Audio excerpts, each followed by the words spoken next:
Collor foi o vitorioso em cima dessa nova matriz de pensamento que tinha Reagan nos Estados Unidos, Margaret Thatcher na Inglaterra, e que teve em toda a América Latina, a começar do nosso Collor, com todo o seu processo de privatização, porque tudo começou ali. É um dado interessante. Todo o diploma legal que garante as privatizações até hoje no Brasil e resguarda as exceções é lá de senhor Fernando Collor.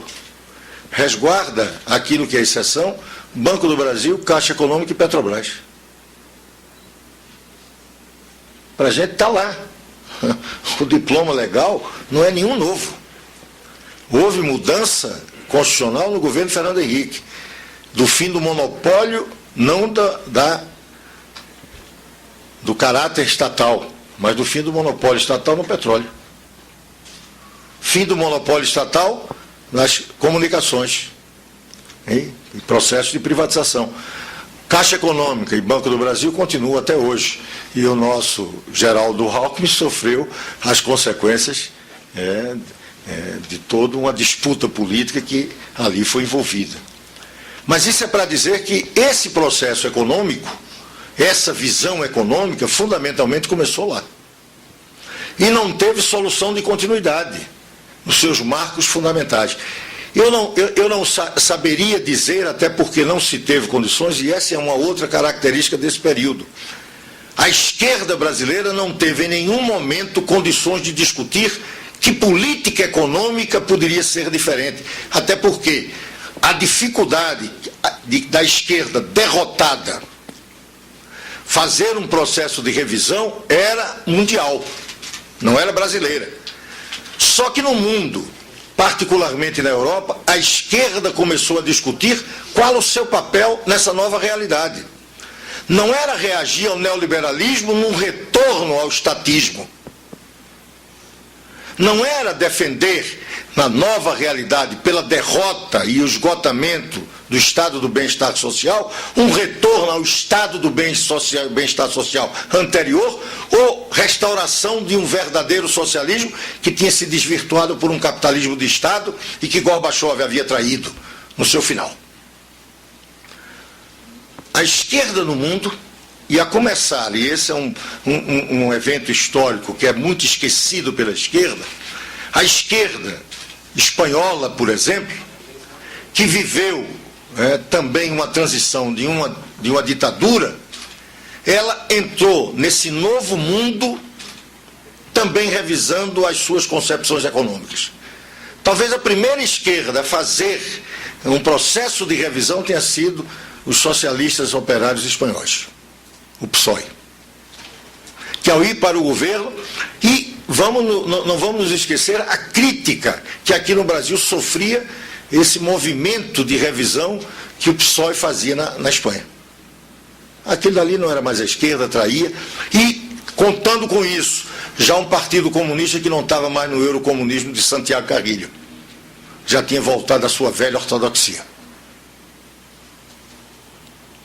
A Europa começa a discutir isso, mas no Brasil, aí vem a característica importante.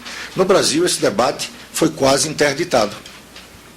E quem o fez foi desqualificado por uma característica brasileira, uma hegemonia quase que total do pensamento de esquerda involucrado no PT, que não definia que caminho, porque aceitava todos os caminhos de todas as tendências de esquerda brasileira. E tinha dificuldade, fora do PT, alguém afirmar minimamente que a esquerda poderia ter outro caminho, ou deveria ter. Nós, do PPS, somos frutos exatamente desta visão de 89, da nossa derrota, até porque o muro caiu na nossa cabeça. Isso é uma coisa que o PT teve essa vantagem, embora lá dentro tivesse muitos representantes desse pensamento da esquerda mais ortodoxa e tradicional, mas eles se desvinculavam disso. Vamos simbolizar com aquelas camisas do PT do Solidariedade. Quem não se lembra disso? Aquilo ali era o exemplo maior de que o PT se desvencilhava de qualquer relação com o chamado socialismo real. Isso era coisa nossa. Pois bem, essa realidade do PT, de uma hegemonia muito clara no campo da esquerda, ela exercia de tal forma essa hegemonia que, por exemplo, o PSDB, que fazia pela social-democracia ou o pensamento social-democrata o ajornamento brasileiro, foi desqualificada. Por tentar fazer a política ou se adequar à nova realidade do mundo e tentando saber o que é que significava uma esquerda numa reforma do Estado, numa nova economia, numa hegemonia completa do capitalismo, sem alternativas, uma esquerda com a derrota numa grande parte dela e particularmente com o fim na chamada Guerra Fria, a incapacidade de você buscar alternativas tendo um outro paradigma de organização entre capital e trabalho no mundo. O que o PSDB tentou fazer no Brasil e fazendo-o no governo foi desqualificado pela oposição que representava a esquerda, e toda a esquerda, ou a totalidade da esquerda. A exceção no campo da esquerda era o pequeno PPS que surgiu da revisão que foi necessário fazer na raiz do fim da experiência do socialismo real. É evidentemente algo que todos os partidos comunistas do mundo fizeram. Alguns fizeram de forma organizada, como nós e como os italianos. Outros fizeram com processos de ruptura, de rachas, mas em todo o mundo isso ocorreu. Só que éramos tão pequenos que a nossa presença em discutir e revisar o pensamento da esquerda se perdia.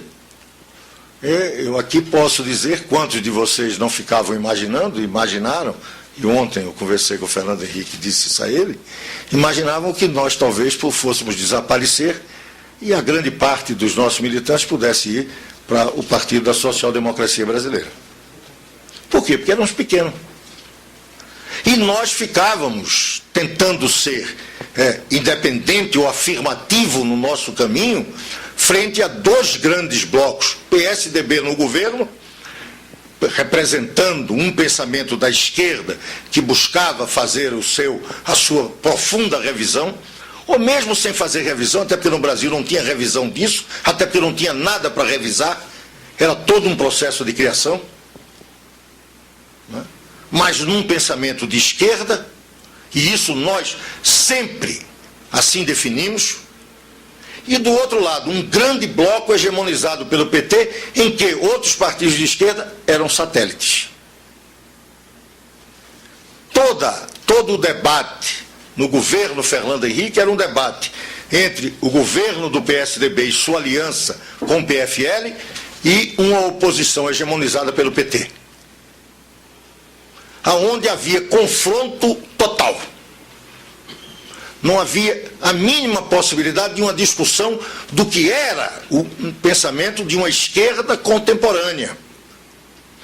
Era um partido que tentava ser contemporâneo como um partido social-democrata e uma esquerda muito forte que descaracterizava esse movimento como de esquerda. Era neoliberal e de direita. E a sociedade brasileira não discutiu o que era ser de esquerda nesse mundo que aí está. E o PT ganha a eleição e vai para o governo e aplica a política dos neoliberais e da direita brasileira, segundo o seu entendimento como oposicionista.